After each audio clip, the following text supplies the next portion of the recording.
ഏഷ്യാനെറ്റും ജിയോ ഹോട്ട്സ്റ്റാറും ഒരുക്കുന്ന പുതിയ cooking reality show comedy cooks പാചകം ആരംഭിക്കുമ്പോൾ സംഭവിച്ചത്.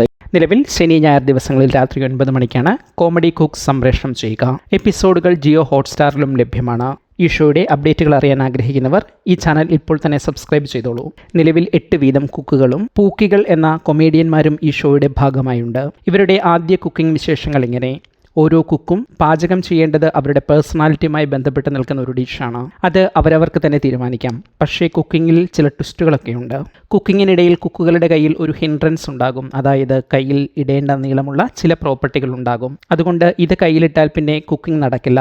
പാചകത്തിൻ്റെ ആദ്യ സമയം നൽകിയിരിക്കുന്ന 20 മിനിറ്റ് സമയത്തിനുള്ളിൽ പൂക്കികൾ സ്റ്റോർ റൂമിൽ പോയി വേണ്ടുന്ന ചേരുവകൾ എടുത്തുകൊണ്ടുവരണം. പറയുന്ന എല്ലാ സാധനങ്ങളും തിരഞ്ഞെടുത്ത് കുക്കിംഗ് ടേബിളിൽ എത്തിക്കേണ്ടത് പൂക്കികളാണ്. ഇവരിൽ പലർക്കും പല സാധനങ്ങളും തിരിച്ചറിയാനാകുന്നില്ല. മാത്രമല്ല പറഞ്ഞുവിടുന്ന എല്ലാ കാര്യങ്ങളും ഓർത്തു വെക്കാനുമാകുന്നില്ല. ഇതിനിടയിൽ പൂക്കികളുടെ സമയം പരമാവധി കളയാനായി പാൻട്രി ഇൻചാർജായ ജിസേൽ ശ്രമിക്കുന്നുണ്ട്. ചില സാധനങ്ങൾ എടുക്കാനും തെറ്റിയെടുത്ത സാധനങ്ങൾ മാറ്റി എടുക്കാനും ഒക്കെ എത്തുന്ന പൂക്കികളോട് ചില ടാസ്കുകളൊക്കെ ചെയ്യിക്കുന്നുണ്ട് പാൻട്രി ഇൻചാർജ്. കുക്കുമാരുടെ കയ്യിൽ ഹിൻഡ്രൻസായി പ്രോപ്പർട്ടികൾ ഉള്ളതുകൊണ്ട് തന്നെ പൂക്കികൾ വേണം പാചകം ചെയ്യാൻ. പറയുന്നതനുസരിച്ച് പൂക്കികൾ ഓരോ കാര്യങ്ങളും ചെയ്യേണ്ടി വരും. അതായത് സ്പീഡിലുള്ള കുക്കിംഗ് നടക്കില്ല എന്ന് സാരം. ഇടയ്ക്ക് ഈ പ്രോപ്പർട്ടികൾ മാറ്റാൻ കുറച്ച് സമയം ലഭിക്കും. ആ സമയത്താണ് കുക്കുകൾക്ക് അവരുടെ കുക്കിംഗ് സ്പീഡിൽ ചെയ്യാൻ കഴിഞ്ഞത്. പിന്നീട് വീണ്ടും ഈ പ്രോപ്പർട്ടികൾ ധരിക്കേണ്ടി വന്നു. ഒരു വിധത്തിൽ പൂക്കികളുടെ സഹായത്തോടെ എല്ലാ കുക്കുകളും പാചകം പൂർത്തിയാക്കി. വിധി നിർണയത്തിൽ ശ്രദ്ധിക്കപ്പെട്ടത് സന്ധ്യാമ്മ, അനുമോൾ, അൻസിബ, മഹി എന്നിവരുടെ ഡിഷുകളായിരുന്നു. ഓരോ കുക്കുകളും തയ്യാറാക്കിയ വിഭവങ്ങൾ ഇതൊക്കെയാണ്. സന്ധ്യാമ്മയും മീനാക്ഷിയും ചേർന്ന് ഞണ്ട് റോസ്റ്റും കപ്പയും തയ്യാറാക്കി. അൻസിബയും ഡെയിനും ചേർന്ന് തയ്യാറാക്കിയത് നെയ്ച്ചോറും കോഴി മുളകിട്ടതുമായിരുന്നു.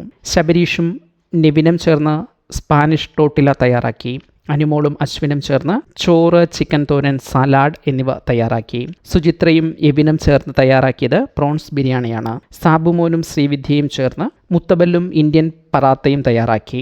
മാഹിയും കെവിനും ചേർന്ന് പച്ച ബിരിയാണി എന്ന ഓമനപ്പേരോടെ ദൊണ്ണെ ബിരിയാണി തയ്യാറാക്കി. ജിയോ മച്ചാനും സുബിനും പുട്ടും ക്രാബ് റോസ്റ്റും ഉണ്ടാക്കി. ഈ റൗണ്ടിൽ പാചകം ഒരു ട്രയലായി കണക്കാക്കി. ഇനി തുടർന്ന് വരുന്ന റൗണ്ടുകളിലെ പാചകങ്ങൾ മത്സരത്തിൻ്റെ ഭാഗമാകുമെന്ന് ജഡ്ജസ് ഓർമ്മിപ്പിക്കുകയും ചെയ്തു. നിങ്ങൾക്ക് ഈ എപ്പിസോഡുകളിൽ ഏറ്റവും ഇഷ്ടപ്പെട്ട പെർഫോമൻസുകൾ ആരുടെയൊക്കെയാണ് എന്ന് കമൻറ്റ് ചെയ്യൂ. ഈ ചാനൽ സബ്സ്ക്രൈബ് ചെയ്യുക.